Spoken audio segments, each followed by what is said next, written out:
Thousands of years before we were born, Egypt was ruled by the mysterious kings we call the pharaohs. They were the ones who built the pyramids.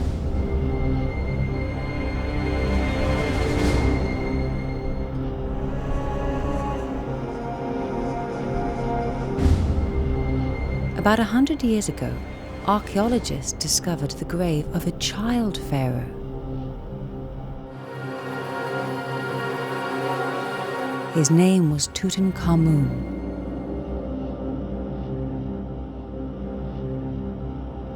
His tomb was found deep in the Valley of the Kings, a place where lots of royal Egyptians were buried.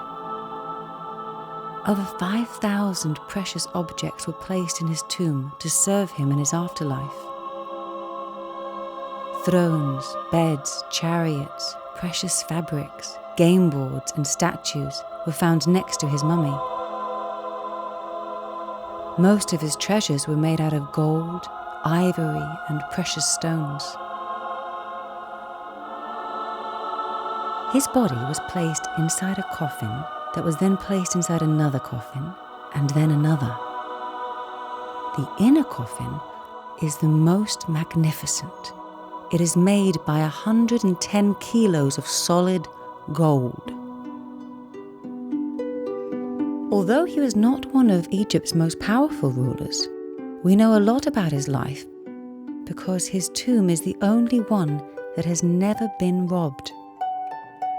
Archaeologists saw the tomb almost as it was when Tutankhamun was buried. The treasures they found help us to understand why tomb robbers have been drilling in the desert for centuries.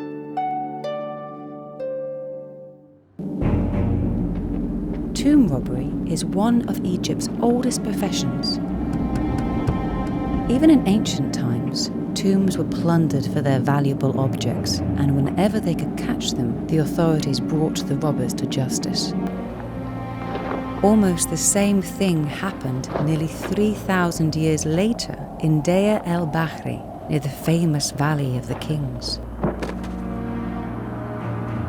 There, in 1871, a young man called Ahmed el-Rashul from the village of Kurna accidentally discovered a hidden tomb in the belly of the mountain near his home.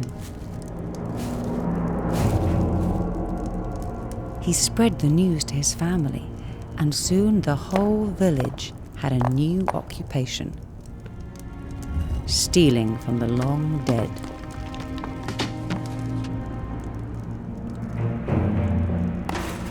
They became tomb robbers and stealing their only source of living.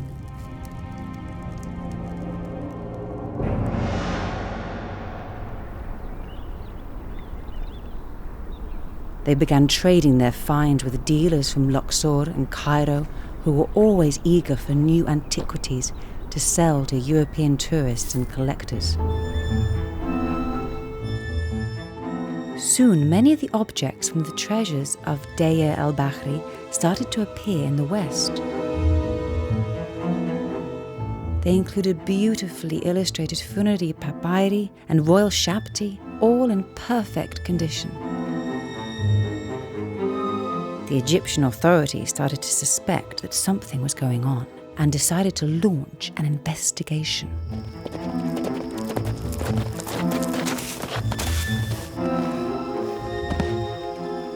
After 10 years of looting, the pressure of the authorities on Ahmed el-Rashul's brother forced him to confess, and he took them to the path that led to the hidden tomb.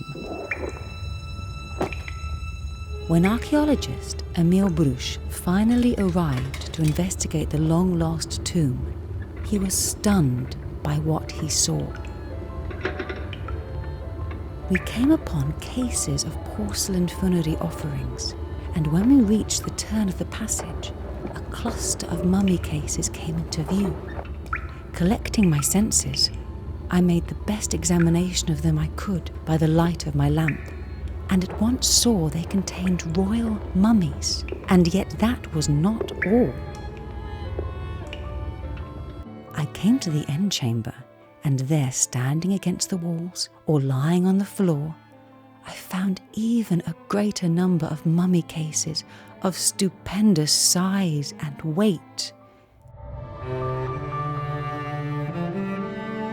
It felt as if I was looking into the faces of my own ancestors. The tomb didn't just contain a couple of mummies. The discovery was huge.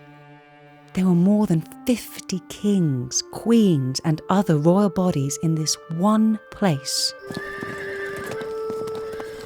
Bruges could not afford to daydream for long. Fearing more thefts by the locals, he decided to clear the tomb in great haste. His large team of workmen laboured around the clock,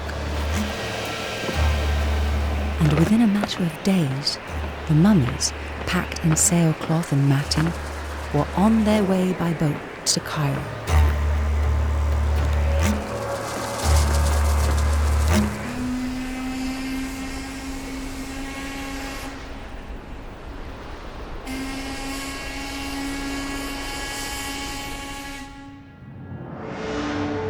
One of the biggest surprises was that the mummies were from different dynastic periods.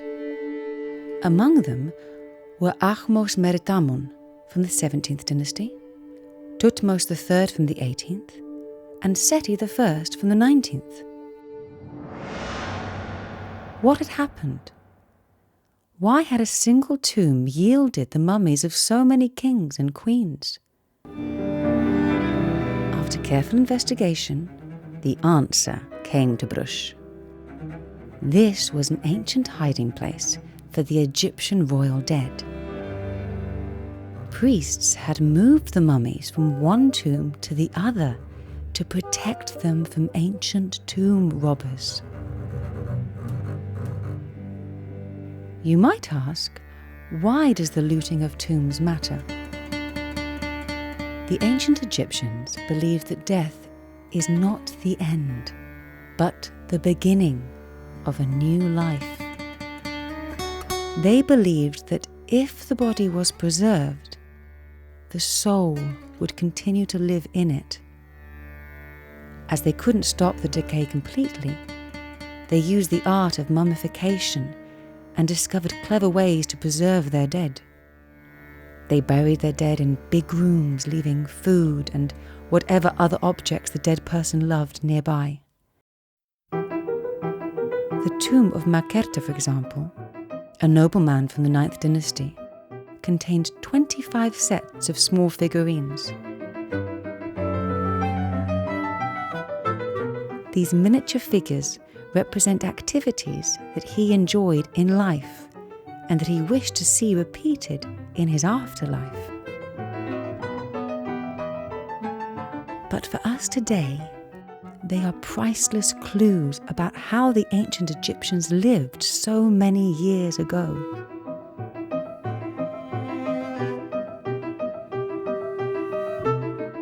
They show us what they bought and sold, what clothes they wore, and what they did for fun.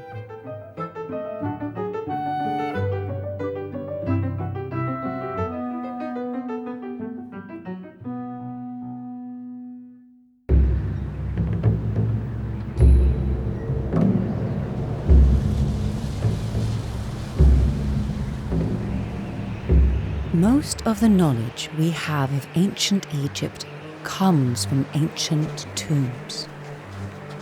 Archaeologists are struggling to save these messages from the past and to keep up with the looters and unscrupulous dealers.